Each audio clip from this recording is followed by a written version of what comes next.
안녕하세요. 100세 시대 100세 코인 방송을 시작하도록 하겠습니다. 오태민 작가의 저서 비트코인 그리고 달러의 지정학 333페이지부터 살펴보는 시간을 갖도록 하겠는데요. 오늘의 주제는 미국 없는 유라시아가 가능할까인데요. 한편 미국이 손 놓은 유라시아에서의 한국의 상황을 고찰해보는 그런 시간을 갖도록 하겠습니다. 과연 미국 없는 유라시아가 가능할까요? 지정학자 피터 자이한이 이런 말을 했습니다. 미국이 관여하지 않는 유라시아 대륙은 피할 수 없는 현실이다. 그리고 번영의 시대는 끝나고 있다고 이제 확언을 했습니다. 자, 미국 없는 유라시아. 이것은 이제 미국의 질서, 미국이 보편적인 질서 체계를 잡아가는 가운데서 한계가 보이는 상황을 언급하고 있는 것이고, 미국에서 이제 미국 내부로서부터 주장되고 있는 고립주의, 그리고 현실주의에 대한 주장에 따라서 미국의 국제 질서에 대해서 손을 때려는 그런 현상이 발생하고 있고, 또 그럼에 따라서 지정학자들도 이렇게 피터 자이언을 필두로 해서 그런 얘기들 하고 있습니다. 미국이 관여하지 않는 유라시아 대륙은 현실적으로 그렇게 될 수밖에 없다라고 이제 얘기를 하고 있죠. 자, 리더가 지금 미국으로서 자리 잡고 있었고, 또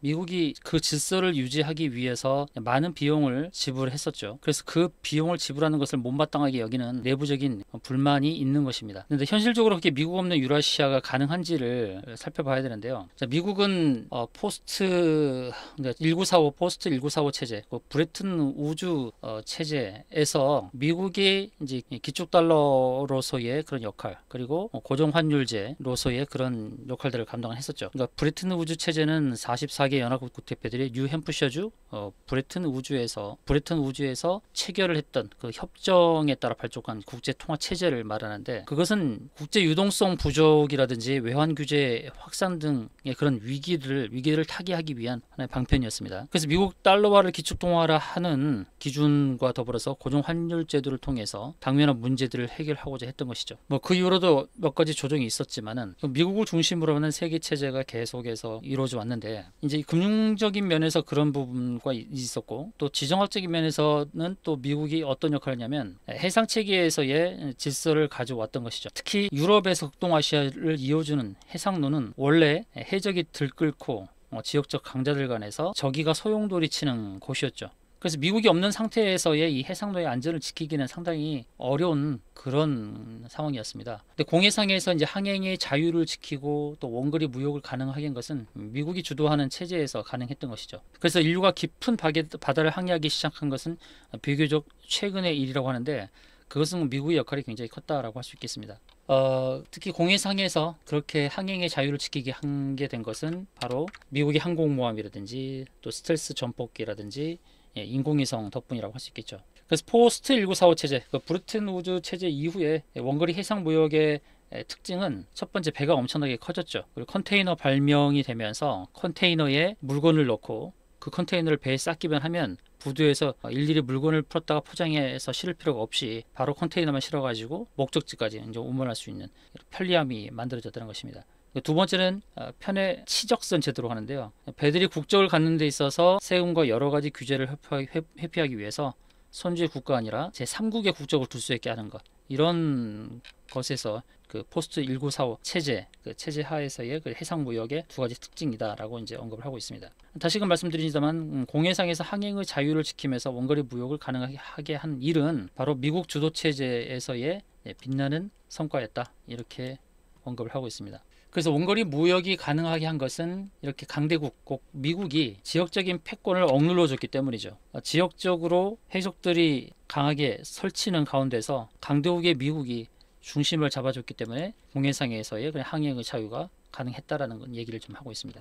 그러면 미국이 손을 놓은 유라시아에서 한국은 어떻게 될까를 한번 생각해 보는 겁니다.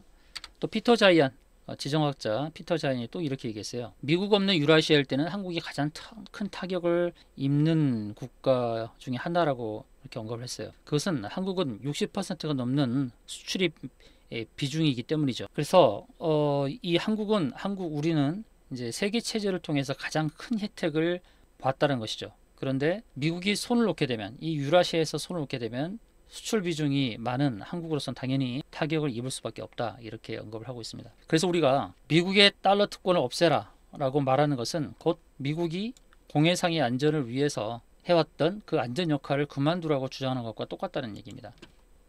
단순하게 달러 패권이 미국만을 위한, 미국에 의한, 미국 국민들을 위한 그런 것이라고 주장하기에는 어렵다는 것이죠. 그만큼 세계 질서를 떠맡는 가운데에서의 희생도 있었고, 또 그런 가운데서 혜택을 입는 국가들이 있었다는 것이고, 한국은 그 가운데서 가장 큰 혜택을 봐왔다는 것입니다. 국제적인 질서 차원에서 본다는 것입니다. 그래서 미국으로 하여금 자꾸 손을 떼게 하는 것은 한국에 결코 그 이익이 되는 것이 아니라 손실일 가능성이 높다는 주장을 좀 하고 있는 것입니다. 자, 미국이 이제 세계 관여를 했을 때의 그 윤곽선, 그러니까 세계를 관여했을 때의 어떤 제한적인 부분이 있는데, 특히 우크라이나와 러시아의 전쟁에서 그런 것들이 결국 드러났습니다. 우크라이나 전쟁에 돈과 자원을 쓰지만 미국 청년들의 피는 흘리지 않았단 말이죠. 그래서 최근에 이제 전쟁과 관련해서 미국이 돈과 자원을 지원을 했지만, 그러나 청년들의 피는 흘리지 않았다는 것을 통해서 이제는 미국이 세계 관여하는 부분에서의 한계가 있다는 것을 인식을 해야 한다는 것이죠. 미국이 간접적으로 전쟁 지원을 했을 뿐인데도 러시아가 우크라이나를 압도를 해서 전쟁을 끝내지 못하는 이런 현상을 지금 보고 있습니다. 그래서 현실주의 국제정치학자들이 주장해온 그 역의 균형자로서의 역할을 발휘하면서 이렇게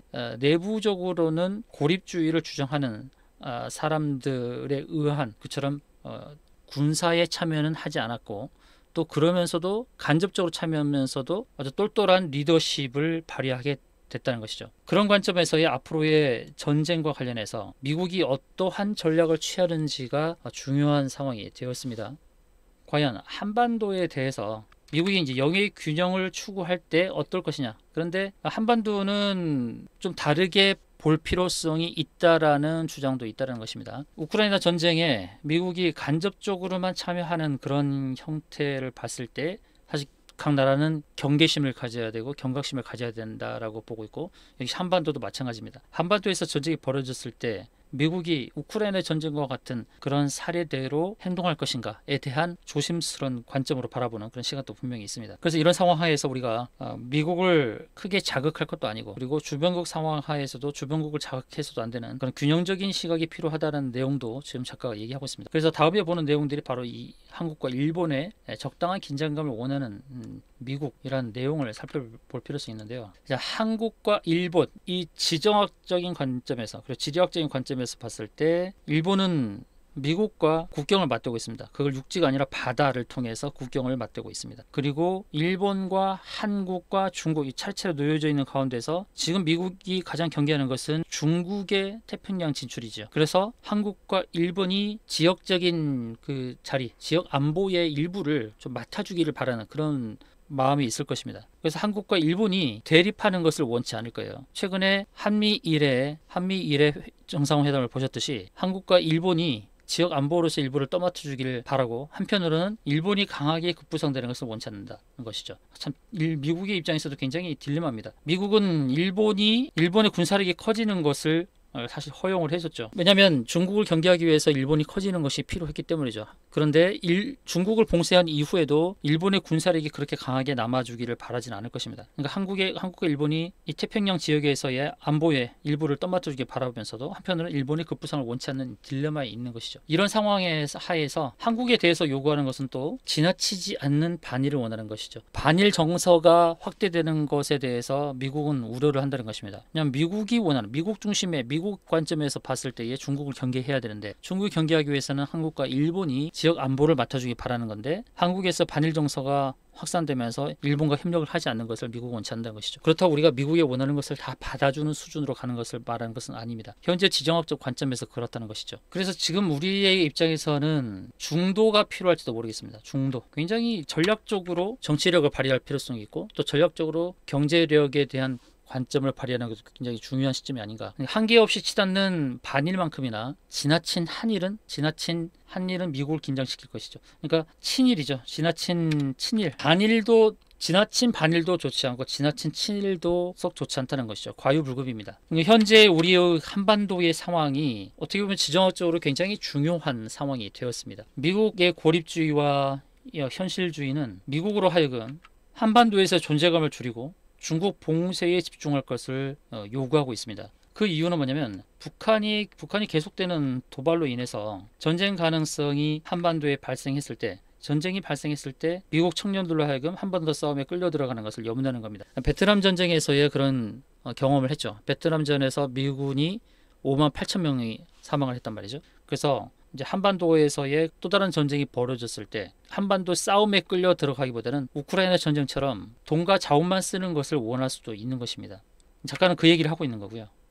그런데 이런 상황 하에서 작가가 얘기하는 것은 한반도는 지정학적으로 타고난 부분이 있다는 것을 언급을 하고 있습니다. 우크라이나 전쟁처럼 그냥 미국이 돈과 자원만 참여하는 수준으로 보지 않는 것 같아요. 한반도는 미국의 전략적으로 매우 중요한 두 개의 근해 바다들 한가운데 있다는 것입니다. 자국의 이름을 걸고 있죠. 일본해, 중국해. 한반도는 안타깝게도 한국해라는 이름을 붙이지 않고 있습니다. 동해, 서해, 남해 이렇게 이름을 붙이고 있는데 안타까운 그런 상황일 수도 있지만 전략적으로 어쩔 수 없는 그런 상황입니다. 딱 중국과 일본의 중간에 있는 가운데서 바다 양편의 힘을 동시에 조절할 수 있는 그 조절의 추를 갖고 있다라고 작가는 지금 표현하고 있습니다. 이런 지정학적 상황에서의 그 위기감도 있지만 한편으로는 이 상황을 적절하게 활용하는 것도 필요하다라고 볼 수 있겠죠. 자, 지정학적 상황에서의 한반도의 위치를 한번 살펴봤고요. 미국이 유라시아에서 손을 놓았을 때의 한국이 어떤 상황인지도 한번 고찰을 해봤습니다. 우리 지정학적 상황들을 자꾸 이제 언급하는 것은 전 세계의 움직임에 따라서 좌우되는 전쟁의 양상들, 그리고 금융과 통화 체계에서의 또 염려되는 부분들 있죠. 환율에 대한 것들. 우리의 금융 시스템에 영향을 주는 여러 가지 요소가 있습니다. 달러 체제에 대한 것도 그렇고, 또 달러 체제로 인한 원달러 환율에 대한 움직임도 있고, 여러 가지 고려해야 될 요소가 있습니다. 또 금리 상승으로 인한 문제, 국채 수익률에 대한 문제, 이자 비용에 대한 문제, 여러 가지가 대두되고 있어요. 그런데 지금 비트코인은 여러 면에서 장점이 있는데, 비트코인의 여러 장점 가운데서 우리가 생각해 볼 수 있는 게 뭐가 있을까요? 비트코인의 장점은 누구나 다 알고 있는 부분이긴 하지만 가장 큰 장점은 자유로움이 아닐까요? 자유로움입니다. 사용자들 간의 자유가 보장되어 있어요. 그리고 국제 환율에서의 자유로움이 있어요. 이동의 자유가 있어요. 비트코인의 가장 큰 장점은 자유라고 저는 봅니다. 지정학적 관계, 그리고 전쟁의 상황들, 그리고 인플레이션, 이 모든 것들에서 좌우되는 것들이 금리, 그리고 환율, 또 무역 여러 가지가 좌우되죠. 그러나 비트코인은 사용자들 간의 거래의 자유로움이 있습니다. 국제 환율에서의 또 자유로움이 있습니다. 이동의 자유가 있습니다. 그리고 휴대성의 편리함이 있습니다. 들고 다니기 편하다는 것이죠. 디지털 화폐라는 것이죠. 페라, 이동이 편하죠. 들고 다닐 수 있죠. 편리하게. 이는 휴대성의 장점이 있습니다. 또한 거래 수수료도 자유롭게 정할 수 있습니다. 이것도 자유로움에 하나 들어가겠네요. 거래 수수료라는 부분들. 그리고 높은 보안성에 대한 부분도 있습니다. 암호화 기술을 통해서 내 결제 정보가 내 결제 정보가 탈취되는 것을 염려하는 것에서의 좀 자유로움이 있습니다. 높은 보안성이 있어요. 내가 승인하지 않은 상황에서는 내 계좌에서 돈을 인출할 수 없는 것이죠. 여러 장점이 있는데 앞서 설명드렸던 이런 지정학적인 긴장감 가운데서의 중요한 자유로움은 이 환율 부분에서 자유로움이 아닌가 이렇게 봅니다. 달러 체제, 이 기축통화로서 달러 체제에 있어서의 달러의 움직임에 따라서 원달러 환율에 더한 부분도 있고, 원화 약세일 때의 주가에 미치는 영향들, 또 금리 인상기에서 주식이나 부동산에 미치는 영향들, 여러 가지 염려되는 분이고, 특히나 또 양적 긴축을 시행하는 가운데서, 양적 긴축 가운데서 이 투자 자산으로 봤을 때는 주식과 부동산처럼 비트코인도 양적 긴축의 영향을 받을 것이다 이렇게 볼 수 있지만, 그러나 비트코인은 같은 선상에서 보지 말자. 다시금 결론적으로 말씀드리자면, 투자 자산으로서 비트코인을 바라볼 때는 양적 긴축에 영향을 받게 되죠. 그동안은 이제 유동성 공급에 의해서 모든 투자 자산들이 올랐던 순간이 있었습니다. 코로나 사태 때 그걸 우리가 확인했죠. 유동성 공급에 의해서 모든 투자 자산이 오르는 것을 확인했습니다. 그러나 투자 자산이 아니라 생존 수단으로서 비트코인을 바라볼 때는 그 내용이 달라지죠. 계속 우리가 매집을 해야 되는 것입니다. 생존 수단으로서 비트코인을 바라볼 때는 계속 매집해야 된다는 것입니다. 아까 지정학자 피터 자이안의 소개를 드렸습니다. 피터 자이안이 뭐라고 했습니까? 번영의 시대는 끝났다. 번영의 시대는 끝나고 있다고 확인을 하고 있습니다. 지금 글로벌 환경이 많이 바뀌고 있습니다. 번영의 시대가 오래 지속되어 있지만 이제 지정학적인 상황들을 봤을 때 피터 자이언은 번영의 시대는 끝났다라고 얘기하고 있습니다. 투자 자산을 가지고 재테크를 더 해야 된다, 더 자산을 늘려야 된다, 그런 관점도 중요하지만 그것보다 더 중요한 것은 이제 생존에 대해서 염려를 해야 되는 상황이 아닌가. 그래서 생존 수단으로서 비트코인의 역할이 굉장히 중요하다. 계속 매집을 해야 된다. 저는 그렇게 보고 있습니다. 자, 비트코인 그리고 달러의 지정학에 대한 책도 이제 거의 마무리가 되고 있는 상황인데요. 이 책에 대한 내용이 비트코인을 바라보는 시각을 많이 다르게 해줬습니다. 비트코인 자체를 투자해서 이익을 거두는 수단으로서가 아니라 지정학적 관점에서의 비트코인을 바라보게 해줬습니다. 그래서 비트코인은 지정학적 상황 속에서 계속 꾸역꾸역 자라나는 그런 나무처럼 얘기가 되고 있는 것입니다. 그래서 저도 이것은 생존 수단으로서의 가치를 계속 말씀드리고 있습니다. 투자 자산으로만 볼 것이 아니라 생존 수단으로 보자는 겁니다. 아직도 비트코인을 갖고 계시지 않은 분들은 이 생존 수단으로서 필수적이라고 생각하고 비트코인을 보유하실 것을 안내를 드립니다. 이 책 내용이 상당히 좋습니다. 그래서 여러분 이 책 내용을 여러분들께 PDF 파일로 제공해 드리고 싶은데 영상 아래 더보기 버튼 링크를 누르시면 그 링크 참여를 통해서 비트코인 책 PDF를 제공받으실 수 있고 그리고 코인 정보에 대한 파일을 공유받으실 수 있고 그다음에 정보 없는 채널 사이트를 공유받으실 수가 있습니다. 이상의 영상이 마음에 드셨으면 좋아요, 구독 눌러주시고요. 더보기 버튼 링크를 누르셔서 이런 혜택들을 누리시면 좋겠습니다. 이상으로 방송 마치겠습니다. 감사합니다.